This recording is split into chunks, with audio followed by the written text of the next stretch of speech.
Senator Lacson, Sir, sabi mo,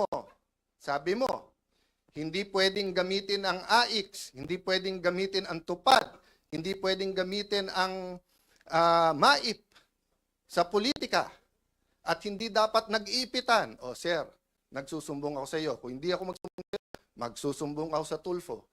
O. Pero, hindi kay Erwin at hindi kay Rafi. Doon ako kay Ben magsusumbong kasi si Ben walang kontrata sa gobyerno eh. 'Di ba? Walang tinatago eh, walang ano, 'di ba? I'm not close to Mon Tulfo. I'm one of his punching bags even during the time of Duterte time. Pero si Mon wala rin kontrata sa gobyerno sa pag-alam ko. So I respect him. Even if he's not in favor of what I'm doing, kahit tinitira niya ako. I also respect Ben, nakikita-kita ko, 'di ba? Pero si Erwin at si Rafi, paano ko rerespetuhin ko? Paano ko rerespetuhin? Eh, 'di ba? Alam ko kung sino kayo, anong ginagawa nyo, alam ko kung anong hawak sa inyo. Tapos aaraw-arawin nyo ako sa media.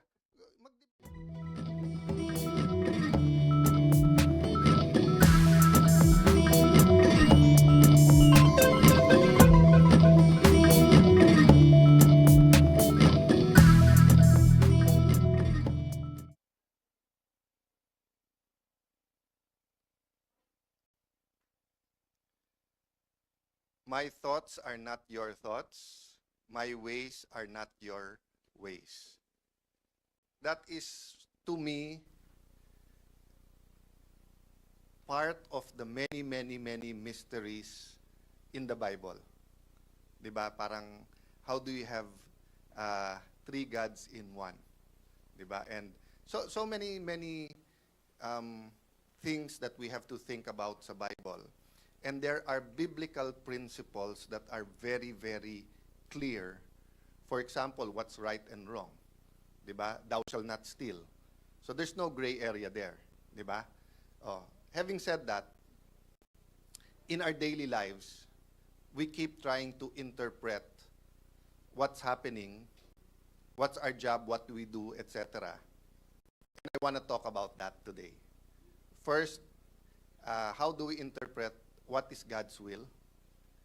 Second, we'd like to talk about revival, not revolution. And third, the difference between strategy and tactics. Okay? So, having said that, I'd like to thank every single one of you who is here today. I'd like to thank Pastor Gilbert. I'd like to thank Brother Jeremiah, Sister Chona. Napaka-importante that we understand God's will, not only for ourselves, for a community, for the nation. And understanding His will entails understanding His way and His thoughts, which is really, really difficult to understand. And then also, yung identity, di ba? Who we are. The best example I've heard so far, di ba, is yung papasok ng building, tapos ayaw papasukin kasi nakatsinelas, mukhang, let's say, mukhang mekaniko. So, let's say, galing sa garahe, marami pang grasa-grasa. So, paglapit ng security guard na ang tanong ka agad, saan ka pupunta, sino ka, di ba? And when he himself saw that everyone's in a barong and in a suit, ayaw siyang papasukin sa loob at siya mismo parang nahiya. But then when someone whispered to him, "Boss, building ng tatay mo to ha." Siya mismo umiba, di ba? Biglang, anong pakialam mo ngayon na may grasa pa ako dito at nakasando lang ako at nakatsinelas? Alam mo ba kaninong building to? So that's a simple thing about identity. Many people think we're powerless, yet they believe that we're children of the living God. So I will go back and forth addressing myself to Christians who believe in the Christian faith and to all of us who are God-fearing, God-believing, regardless kung ano ang ating religion, di ba? So regardless kung ano ang ating religion, when we believe that we are made in His nature and in His image, when we believe that we are His ambassadors, when we believe that we are His children, even servant, Di ba? You can ask anyone na naging executive assistant ko. Parating isang part of the first lesson yon na sinasabi ko sa kanila, and usually kasi yung nagiging executive assistant are the younger ones, no? I'm not talking about the senior ones or yung head executive assistant, yung mga nag-uumpisa, di ba? Kumbaga sa shooting natin, production assistant, di ba? Nakasama parate. Parati ko nililiwanag sa kanila. Uy, meron tayong deputy chief of staff. Uy, meron tayong head ng legal. May head tayo ng ledge. Meron tayong chief of staff, di ba? So sa hierarchy, may chain of command tayo, susunod ka sa kanila. Pero, pag ako nag-utos sa'yo, you are fulfilling that duty based on my authority. Di ba? So, for example, sa mundong to, may mga bilyonaryo, may mga senador, may mga cabinet secretary, sa religious world, may mga bishop, may mga archbishop, may cardinal. Pero pagka sinabi ni Alan, dun sa kanyang pinaka-junior na PA, ako nagsabi nito ha, o sabihin nyo ha, hindi 9 o'clock ang meeting natin today, 8 o'clock. Eh sinabi ng chief of staff, 9 o'clock. Sinabi ng chief ng ledge, 9:30. Sinabi ng chief ng legal, 10 o'clock. O, sino masusunod? In the normal chain of command, ang masusunod, yung pinakamataas na nagsabi. Eh, pinakamababa siya sa mga binanggit ko. Pero, tinatawid niya lang yung utos ko. So, ganun din po sa ating paniniwala na ang Diyos ay ang hari at ang Panginoon. No? He is King, He is Lord, He is God. So, when He sends out a servant and we are that servant, it's not about titles. It's about sinusunod mo ba yung kanyang kalooban. So why did I talk and start talking about His ways and His thoughts? Okay. Because many are thinking now, gumulo ba bigla ang Pilipinas? So yes, they look at the Senate and they say, magulo ba Senate? But remember, dun sa nagsasabing magulo ang Senado at magulo ba ang Pilipinas, ito po yung mga naka-Amerikana at mga naka-barong at nasa loob ng mga air-condition na kwarto na 4-5 beses kumakain sa isang araw na namamahalan man sa gasolina ay kayang mag-airplano, kayang hindi naman yate, but you know, they have cars, they have backup, they have security, etc. Sa ordinaryong Pilipino, hindi ba gulo yung hindi ka makakain ng 3 beses sa isang araw? Hindi ba gulo yung padadala mo sa ospital at wala kang pambayad, pauwiin ka? O worse, sa takot mo sa gastos, ni hindi mo sasabihin sa magulang mo o sa asawa mo, sa anak mo na may sakit ka. Kasi alam mo na kahit middle class ka, you are one hospitalization away from poverty. So rather than telling yung mga kamag-anak mo na baka may cancer ako, hindi mo na lang sasabihin. Bakit? Kasi mas gusto mo pang maayos buhay nila at makakain sila, walang tumigil sa pag-aaral, kaysa sa alagaan ka. This happens again and again. Di ba? Whether you talk about farmers who cannot eat, what an irony, di ba? Sila ang farmers pero hindi sila makakain ng 3 beses sa isang araw. Di ba? We produce a lot of things in the Philippines, but we export them. We cannot enjoy it here. They have to export it back to us, and malaki ang tubo doon. Then you look at the stock market, you look at, ako, I'm happy that all of these big companies have billions in profit. But when you look, for example, at your Meralco bill now, and you tell yourself, paano nangyari to? Mas mataas pa to, tumalon, kaso dun sa mga NBA stars sa final. And then you read na record-breaking ang tubo ng Meralco last year or next year, mababasa mo for this year. Again, it's good for a company to be profitable, di ba? But there are questions What are the congressmen doing? What are the senators doing? What are the cabinet secretaries doing? The same thing, di ba?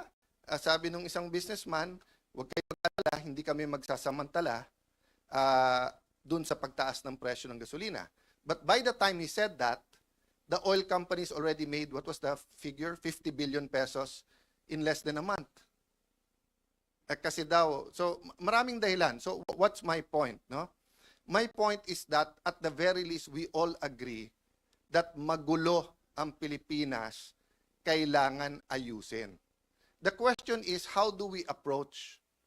So for maybe 3 years, we've taken the corporate style. Di ba? Very gentleman, very ladylike, discussion, ledak, debate, etc. But siguro somewhere in 2025, yung impeachment kay Vice President Sara Duterte, yung pag-export sa ating dating Pangulo, and then yung revelation ng flood control, umiba. Umiba. And everyone keeps saying na, hindi, balik na natin sa dati kasi nga, before the pandemic, Duterte tayo, okay naman tayo. Pag alis naman ni Duterte, okay naman tayo. Nung nag-eleksyon, okay naman tayo. Di ba? But, biggest question muna, do we want to cover up? Do we want to uncover? Okay? So let me go to the topic I told you, but I just wanted to give you the context. How do we know when it's God's will? So my initial answer was so simple. Diba? First of all, you go to His Word. Diba? So kung Muslim ka, tignan mo yung Quran. O, Christian ka, tignan mo yung Bible. Bakit? Hindi mo pwedeng sabihin God's will, tapos pag binasa mo yung libro, baliktad. Diba? So kung sasabihin kong, wala akong magagawa, ang ganda-ganda niya eh. Talagang we were meant to be. O, ba't kayo hindi magsama? Eh kasi may asawa na ako, may asawa na siya. Paano kayo naging meant to be? Tapos binasa mo yung Bible, do not covet another person's wife. Do not commit adultery. So, can I tell you anything that will justify that action? Can I tell you, pinag-pray ko 10 beses. Nag-fasting ako 40 days. Sabi ko, Lord, kung sino magdadala sa akin ng pagkain after 40 days, siya ang meant to be. Eh, hindi asawa ko nagdala, siya nagdala ng pagkain. Oh. So, can that justify? It's against the word of God. Diba? So, sa akin, simple lang. Diba?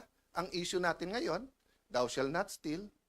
Diba? Thou shall not have other gods before me. Money is a God. Power is a God. So, thou shall not bear false witnesses. Diba? So, kung sino talaga ang guilty sa flood control, dapat siya. So, but I was talking nga to Sister Irene at sabi niya, Alan, you have to also remember what God wants to do at a specific time. Diba? Sabi din sa Bible, there's a season for everything. There's a time and season. A time for birth, time for death, time for giving, a time for receiving.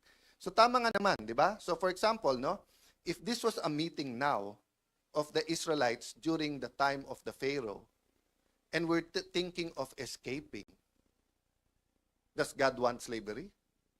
Hindi. Does God want the Israeli people to suffer? Hindi. But it was time of punishment eh. It was time of judgment. So whoever left, they would have been killed by the Egyptians. O baliktarin mo naman. Pagdating ni Moses, it was time of liberation. It was times of miracle. It was time of forgiveness. God, their God, was showing daw, nandito ako, buhay ako. Wala kayong power, wala kayong sandata, pero yung staff lang na hawak ni Moses at yung kapatid niya, tagasalita niya. What if baliktad? What if sabihin na, hindi, gusto ni Lord, safe tayo. Dito na lang muna tayo sa Egypt. Eh, kayo na lang natirang slave. Diba? So, as a nation, as a community tayo, as individuals, family natin, we have to discern and ask God, Lord, anong season ba ngayon? Lord, ano bang gusto mong gawin? And 2 years ago, the last 2 years, several churches talked about revival. Revival. Sabi niya, there's a revival coming to our nation. What's a revival? Revive means di ba, vive, di ba, vivar, patay, bubuhayin mo ulit, you will revive.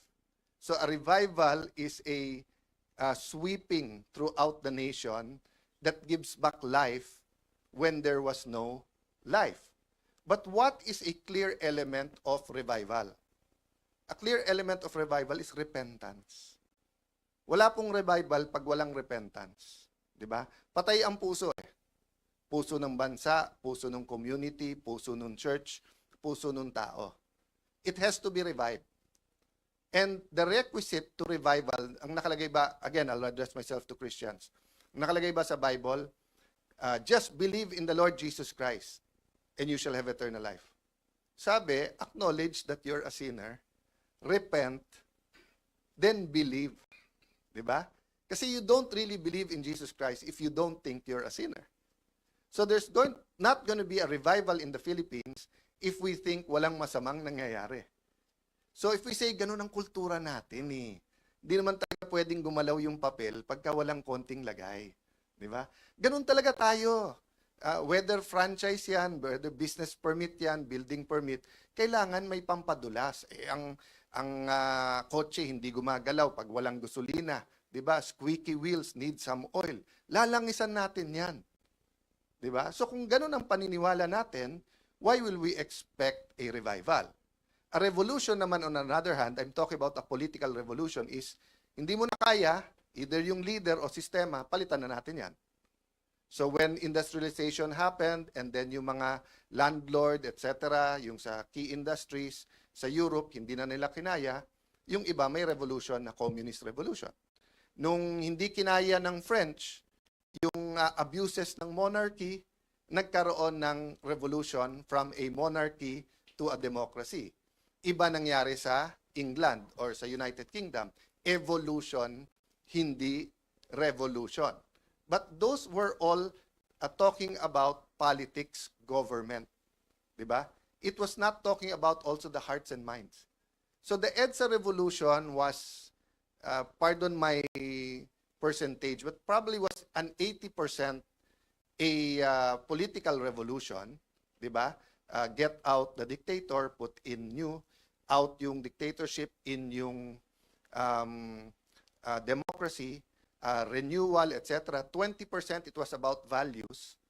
But because it was only 20% about values, so sabi nung mga iba ngayon na, well, dati concentrated yung corruption sa Malacanang. Nung nag-EDSA revolution, kumalat na. Meron na kay kapitan, meron kay mayor, kay governor, etc. It's not one person's fault. Diba? It was because nga we did not have a spiritual revolution or a revival then. So that's why nga, going back to Egypt, that's why sabi, I always thought that it was the disobedience of the Israelites. Kaya hindi sila nakapasok agad ng promised land. But the way one preacher or pastor, actually a couple of them describe it, is that Egypt, the Israelites were out of Egypt, pero Egypt was still on their mind. So ang ibig na sabihin, umalis na sila, they were free physically, but in their mind, they were still slaves.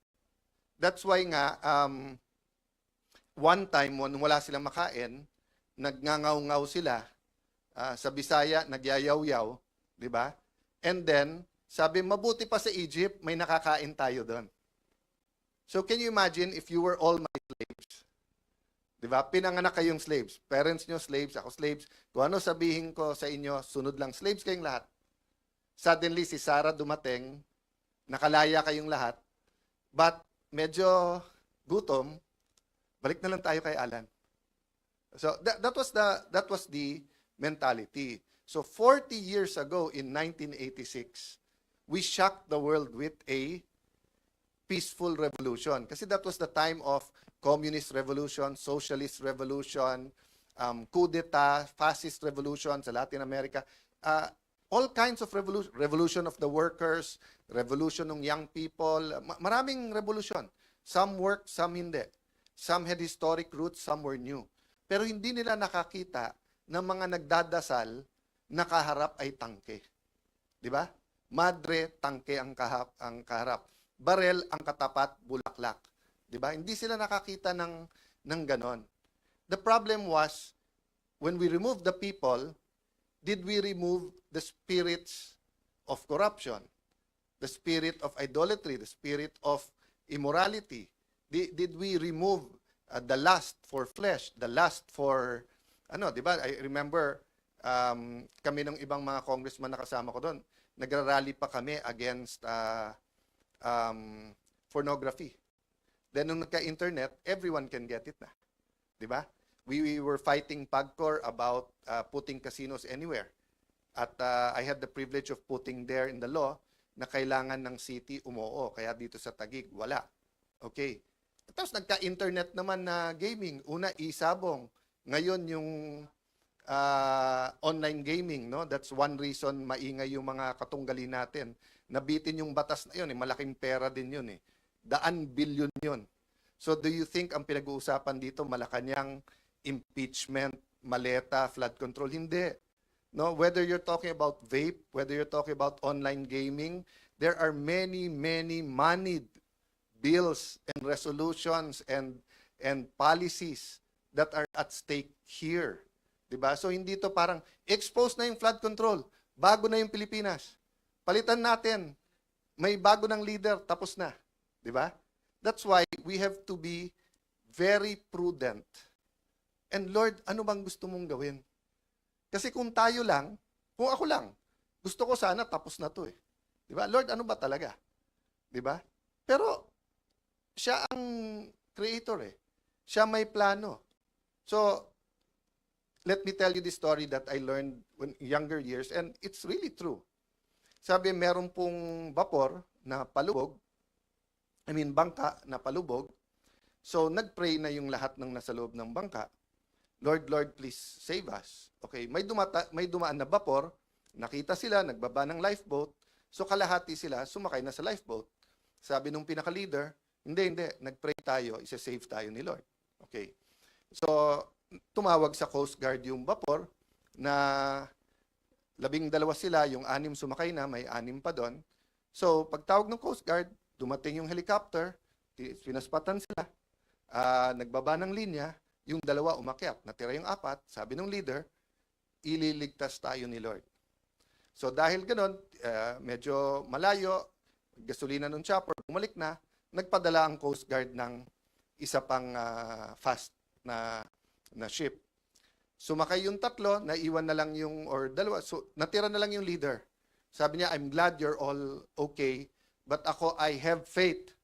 I will wait here. He drowned, he died. Pagdating niya sa heaven, sabi niya, Lord, I had faith. Bakit hindi mo ako sinave? Sabi sa kanya ni Lord, pinadalang kita ng vapor, hindi ka sumakay. Pinadalang kita ng helicopter, hindi ka sumakay.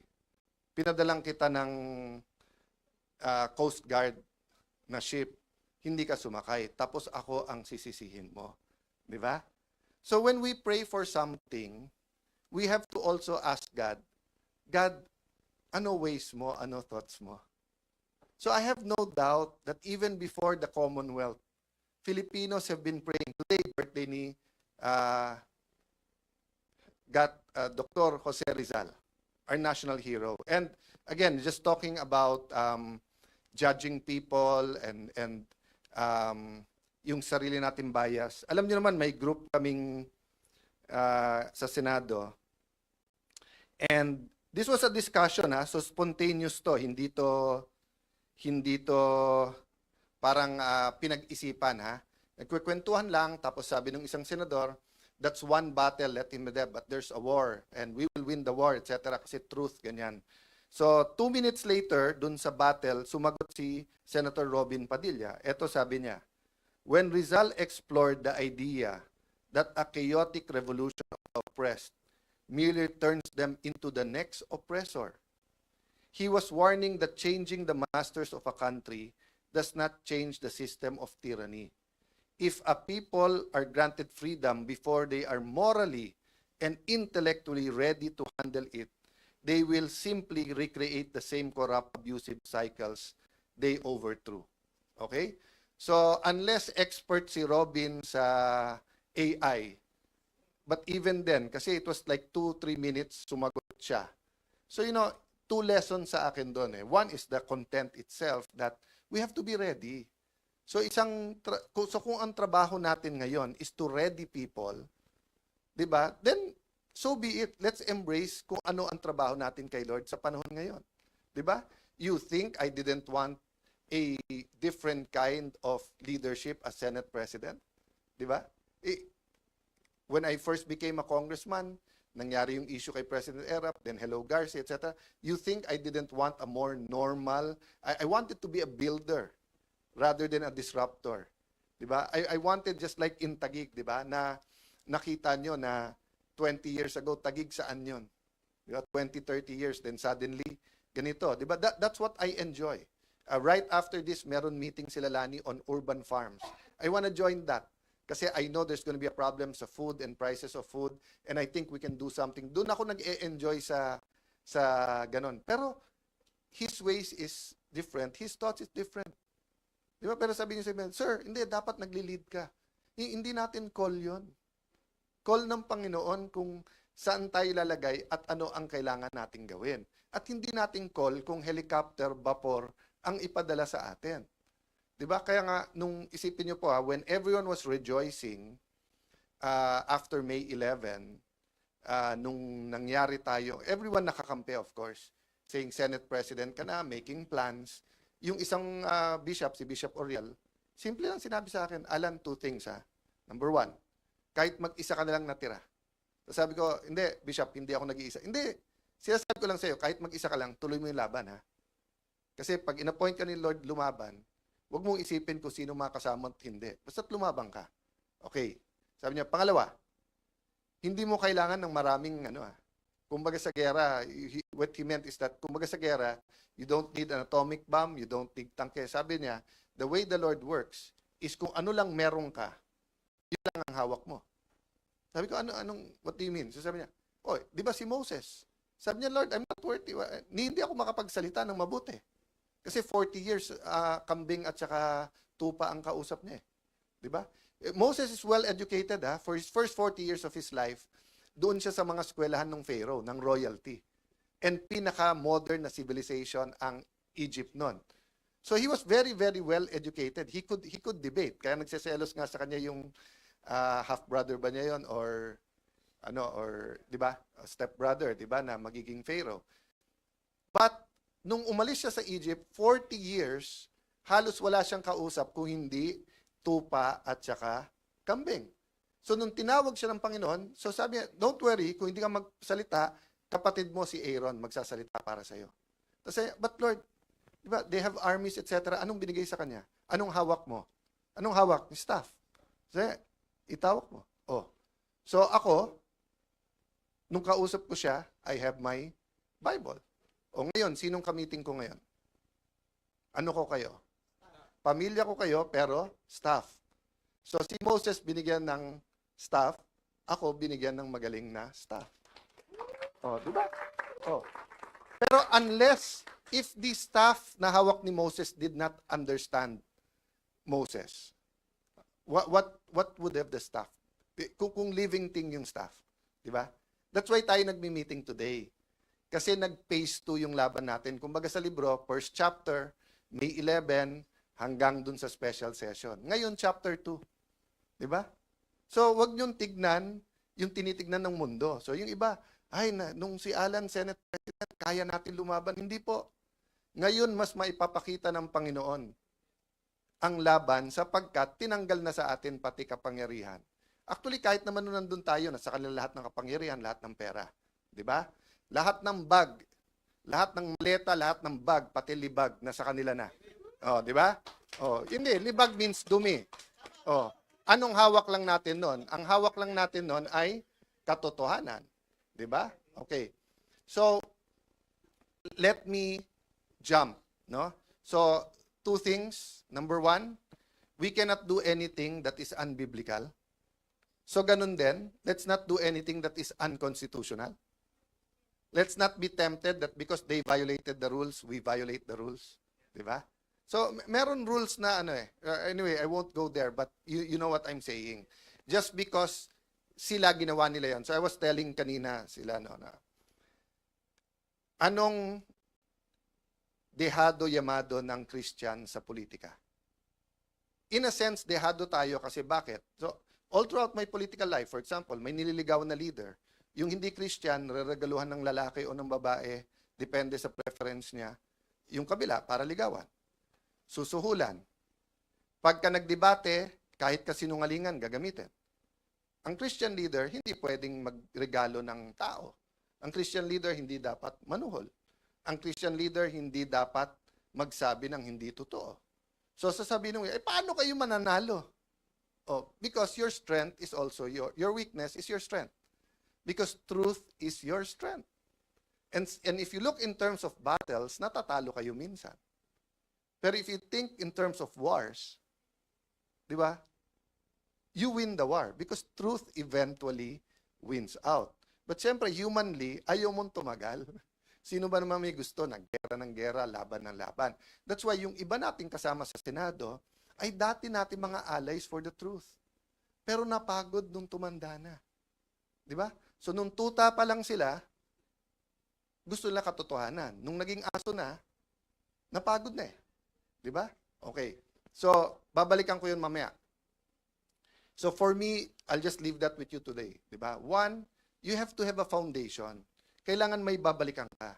So pag sinabi kong, eto gagawin ko Senado, ano ba sabi ng rules ng Senado? Ano ba sabi ng Constitution? So eto ang gagawin natin sa Pilipinas. O ano ba sabi ng Bible? Diba? Okay, pangalawa, nasaan ba ang Panginoon? Ano bang gusto niyang gawin? Yun ang atin. At ako'y naniniwala, gusto niya ng revival.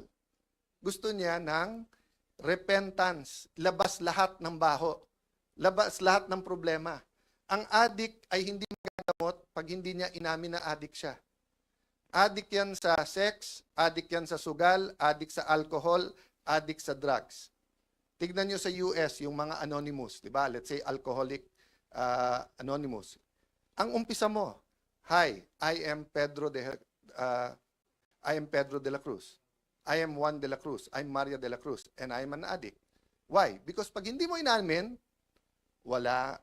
Diba? So if we're gonna sweep under the rug, ano po ang sabi ng bagong chairman ng Blue Ribbon Committee? Sabi niya, narinig na naman natin yung 18 Marines eh. Paano nyo narinig?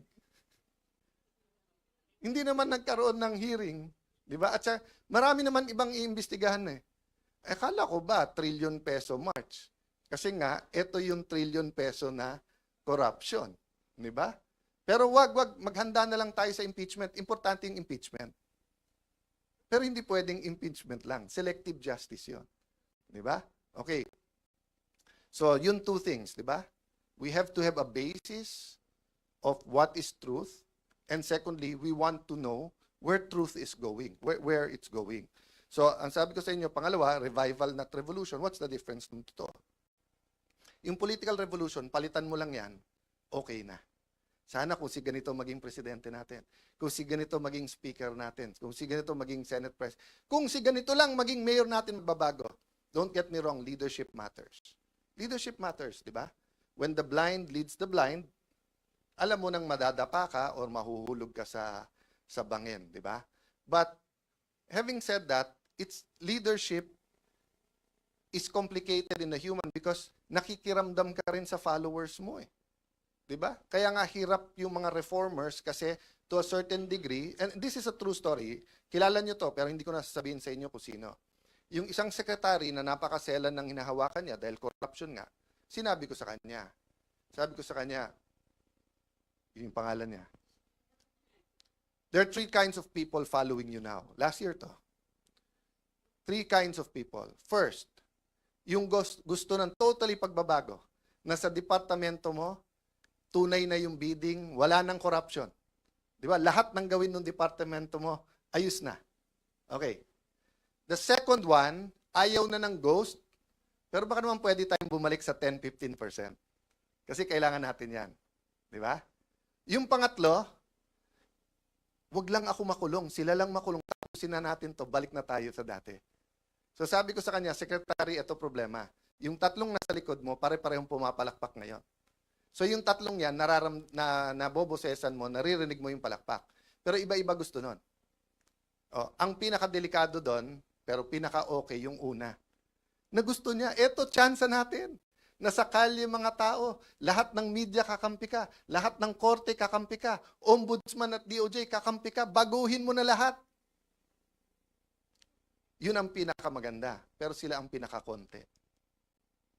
Di ba? Ang medyo mas marami, yung konting corruption, okay naman. Kaya lang ang problema sa Pilipino, yung konting corruption, season lang yon. Lalaki din ulit yon. Di ba? Prinun mo lang hindi mo hinugot ano mangyayari sa isang puno, sa isang halaman pag prinun mo?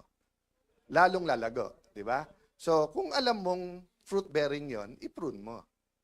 Pero kung alam mong weed yon, hilahin mo na. Kasi kung hindi, lalong lalaki yon, di ba? So, yung revival starts with the repentance. Ilabas natin lahat, di ba? That's why no one could believe that nung nalabanan yung apartheid, ang ginawa ni Nelson Mandela is, sandali, huwag natin ikulong lahat. Mag-truth commission tayo, labas natin lahat, mag-sorry tayo sa ito. So I'm not proposing that now, baka naman ma-misinterpret. No? Ang point ko lang, you have to start with truth.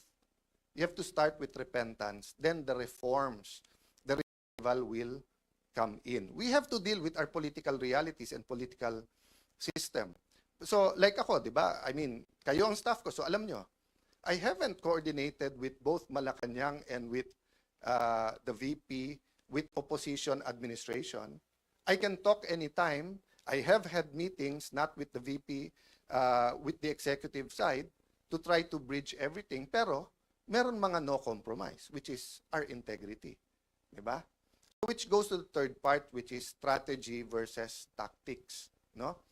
So, the bigger picture is strategy.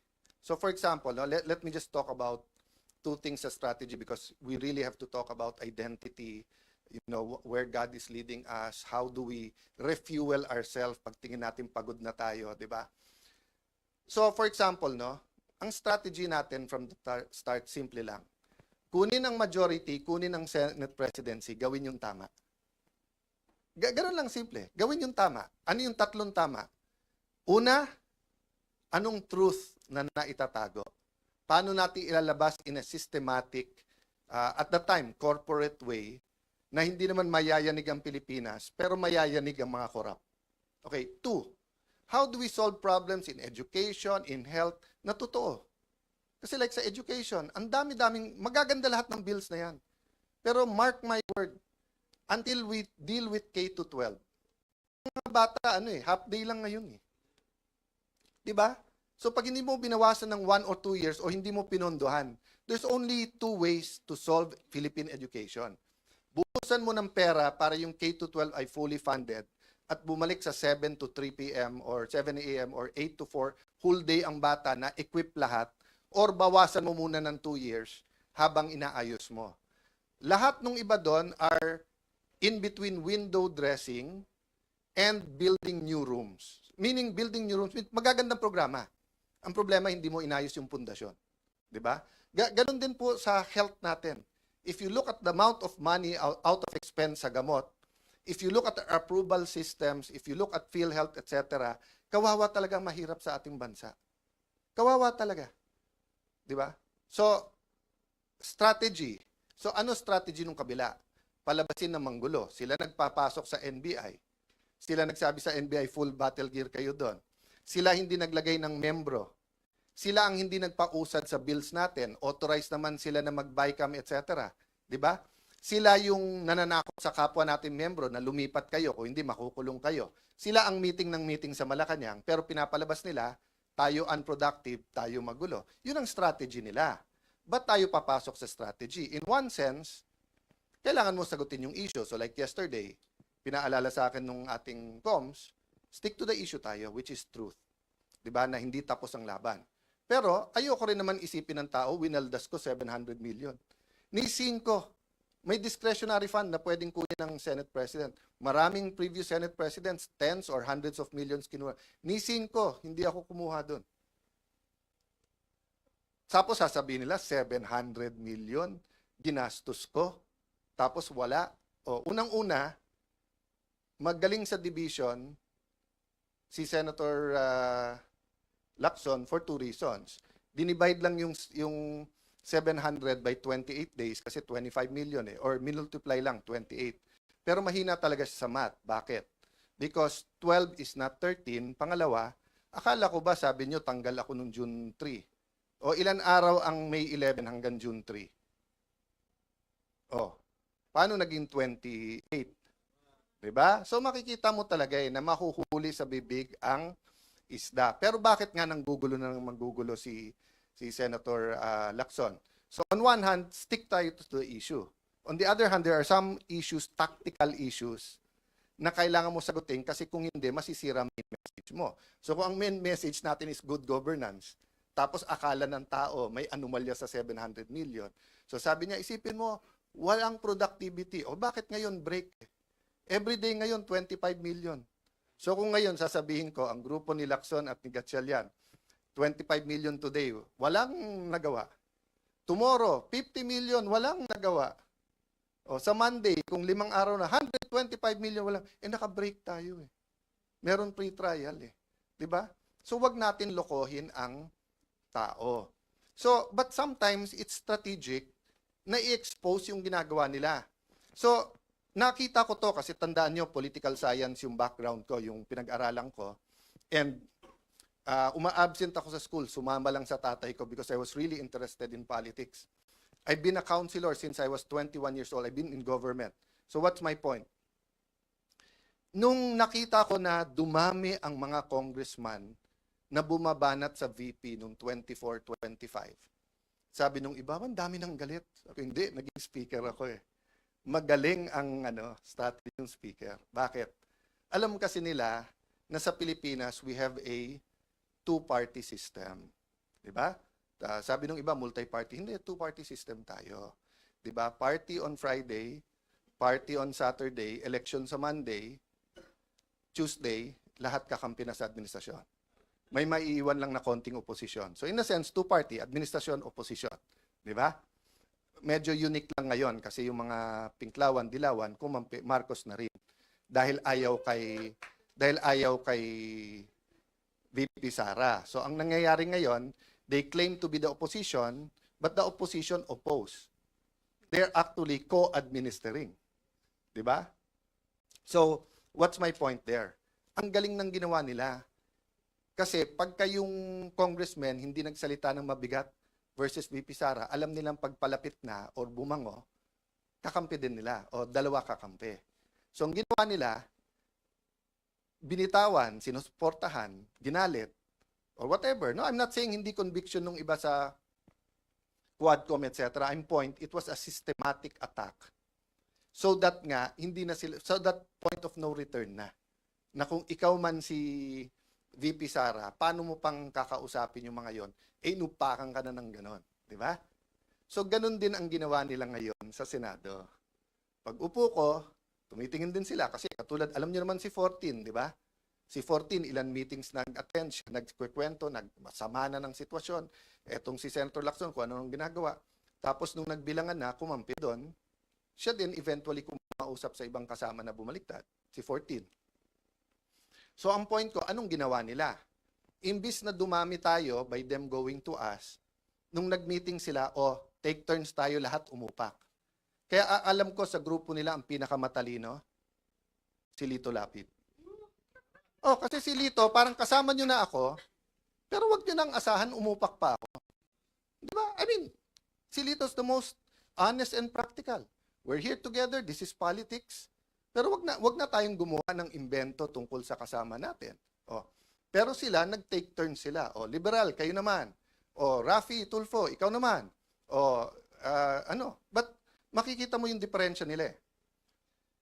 Sabi ni Rafi Tulfo, hindi daw sila Malacanang. In other words, hindi sila tuta. Okay. Doon mo makikita yung graduated din experience. Bakit?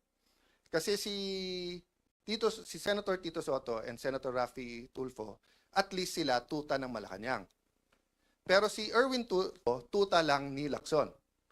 Hindi siya tuta ng Malacanang. 'Di ba? Kasi nga may hawak sa kanya si Senator Lacson na alam sa kanya. Yung sinabi niya na may 3 kumausap na wag pumirma. una, yung dalawa kakampi na nila. Pangalawa, yung kakampi nilang isa, nagsabi nakwento din sa akin yon. Sinabi kay Erwin, Erwin, kami ang ginaganito ngayon. Ito ang hawak sa'yo. 1, 2, 3, 4, 5. Isang araw, ikaw gaganon. Kaya nung una, hindi rin pumirma si Erwin. So, yun ang mahirap sa Senado. 24 lang kami. Araw-araw kami nagkwekwentuhan. Minsan nagiinuman pa. Kaya kung magkwekwento kayo, ayusin nyo kwento nyo kasi alam ko rin yung kwento eh. Di ba? Magkwekwento kayo, bitin pa. Oh, yung totoo. Oh, Erwin Tulfo, isa-isay natin hawak sa'yo. Gusto mo? O, yung contractor na balik-balik sa office mo. Yung contractor sa party. O, marami pang iba. Doon muna tayo. O, marami pang iba. Di ba? Okay. So, sabi nung iba, kung sasabihin mong tuta, ano si Senator Lacson? Hindi na po tuta si Senator Lacson. Aso na po siya. Matagal na po matagal na eh. Okay. But ano ang ibig ko sabihin sa aso? Anong klase? Iba-iba kasing klase ng aso. Yung kayo po, pagka may utos sa inyo, kayo ay nag-asikaso. Meaning you take care of it. Meron din pong aso-kaso. Ano yung aso-kaso? Tatahol yung aso, kakasuhan. So kung makikita nyo po makikita nyo, ang usual procedure, kaya may affidavit o wala, ang witness itetest mo, huwag mong pababasahin ng affidavit. Kasi baka hindi siya gumawa ng affidavit. Si Senator Lacson, binaliktad niya. Hindi, basahin mo na lang yung affidavit. Hindi, sandali, payagan mo muna ang DOJ, kunin yung witness, gagawin yung affidavit. Pagbalik, basahin mo yung affidavit. Hindi po yun ang sistema.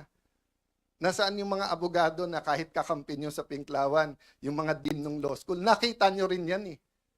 Noon time na yun, hindi pa panahon magsalita. Kasi akala natin, tama yung pupuntahan. Hindi eh. It's selective justice and some of it's not justice. Yung iba doon, invento. That's why naiintindihan ko yung sakit nung isa. Nasabi niya, inosente ako pa kakasuhan, plunder pa. Di ba? So I won't go there because I don't wanna talk about that now. And pasensya na po kayo. Minsan pa kasi sa putikan yung away, so mapuputikan ka talaga, babato ka rin sa putik. But that doesn't mean as Christians, mag-iimbento tayo. We will use money, we will use PR, we will use etc. Di ba? So pasensya na po kayo kung minsan kailangan kong sagutin. Tactical yon. But going back to the strategic, ano ba ang ating trabaho ngayon? To reveal the truth. The truth about the problem in healthcare. How do people get their healthcare? So, pero habang nire-reveal natin, may balik yan ha. So, yesterday, in-inform tayo ng mga kaibigan natin sa DOH na tinanggal na daw tayo sa system. So, hindi na daw tayo pwedeng mag-refer ng mga gagamutin sa iba't ibang ospital. That might be the price we have to pay. And we know, we don't have enough personal resources para ipagamot lahat. Pero, we have enough resources to hire buses. So kung by Monday o Tuesday, DOH, hindi kayo mag-ayos, ibubus ko lahat ng kamag-anak ng pasyente para mapirmahan nyo, para mapagamot yung mga pasyente. Kasi hindi naman ako aatras eh. Di ba? May sakit sila, ang dami-dami yung pera, abroad ka ng abroad, Mr. Secretary. Picture ka ng picture kasama ng mga nasa vape. Di ba? O, tapos, flu shots lang, hindi nyo mabid, hindi makasama. Tapos just because ang tingin mo, wala na ako ngayon sa paningin ng Malacanang, tatanggalin mo yung privilege namin. Oh, Senator Lacson, Sir, sabi mo, hindi pwedeng gamitin ang AIX, hindi pwedeng gamitin ang TUPAD, hindi pwedeng gamitin ang MAIP sa politika, at hindi dapat nag-iipitan. Oh, Sir, nagsusumbong ako sa iyo. Kung hindi ako magsusumbong ako sa Tulfo. Oh. Pero, hindi kay Erwin at hindi kay Rafi. Doon ako kay Ben magsusumbong kasi si Ben walang kontrata sa gobyerno eh. 'Di ba? Walang tinatago eh, walang ano, 'di ba? I'm not close to Mon Tulfo. I'm one of his punching bags even during the time of Duterte time. Pero si Mon wala rin kontrata sa gobyerno sa pag-alam ko. So I respect him. Even if he's not in favor of what I'm doing, kahit tinitira niya ako. I also respect Ben, nakikita-kita ko, di ba? Pero si Erwin at si Rafi, paano ko re-respetuhin ko? Paano ko re-respetuhin? Eh, di ba, alam ko kung sino kayo, anong ginagawa nyo, alam ko kung anong hawak sa inyo. Tapos aaraw-arawin nyo ako sa media. Magdebate tayo, sabihin nyo yung topic, yung debate ng katotohanan, debate ng flood control, debate ng contractor, di ba? Huwag tayo magdebate ng kung ano-anong gusto nyong topic na nililihis nyo lang sa mga nangyayari. So again, mga kasama, tama yung narinig nyo, inuumpisahan na kami. Actually, to be fair ha, for a long time, Senator Amy and Senator Bongo, pinagtatanggalan din ng mga pondo. So, ang sabi nila, daan-daan bilyon ang para sa ayuda at hindi ito pwedeng gamitin sa pagpapamango, which is not true ha, also.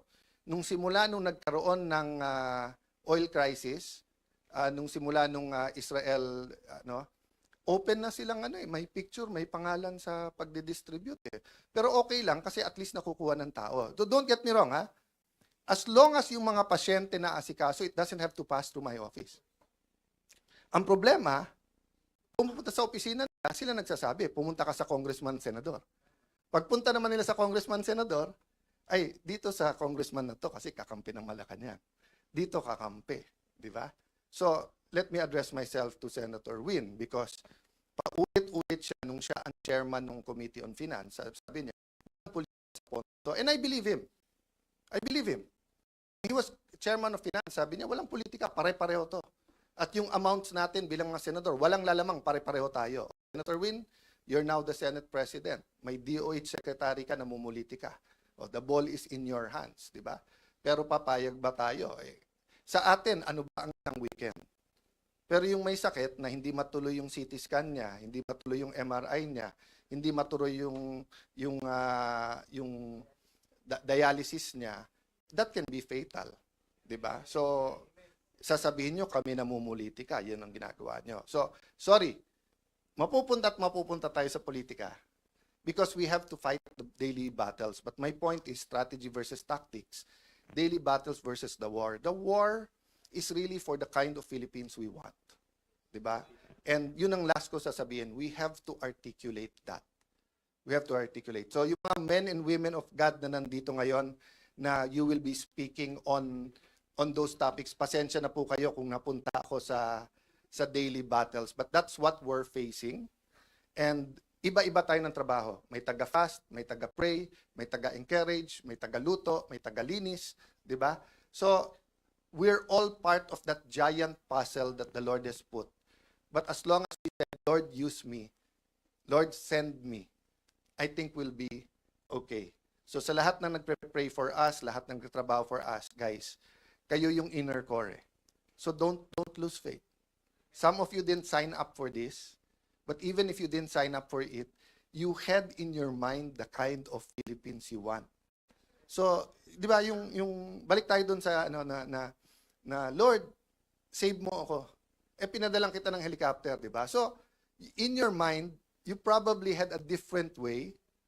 'Di ba? So, kung tingin yung education yung problem, you're probably drafting a super good bill on education, 'di ba? Or if you're talking about local government, baka nakadikit kayo sa pinakamagagaling na local government sa Metro Manila, dumikit kayo sa Taguig, sa Pasig, sa Manila, sa Quezon, whatever, di ba? Dumikit kayo sa Cebu, dumikit kayo sa Davao, sa Peace and Order, and you think that's the way.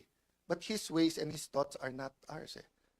Di ba? In the same way, let's not say na yung ginagawa natin, yun ang way ni Lord. Hindi. Tuloy-tuloy tayong nagdi-discern. But guys, ang point ko po, kung kayo'y nagdadasal for a new Philippines, a renewed Philippines, kayo nagdadasal for revival, it's here. It's here. So let's not only let's do more. Let's not only do more or work harder, let's work more intelligently. And wag natin pagpilitan ang ways natin. Day by day to. Every day pagtulog, Lord, thank you, wala pa kaming kaso. Thank you, Lord, may AX pa kami, wala lang MAIP. Thank you, Lord, na buhay pa kami. Paggising sa umaga, ganun din. Di ba? That's what walking by faith means. Hindi mo kita, pero alam mong dadating.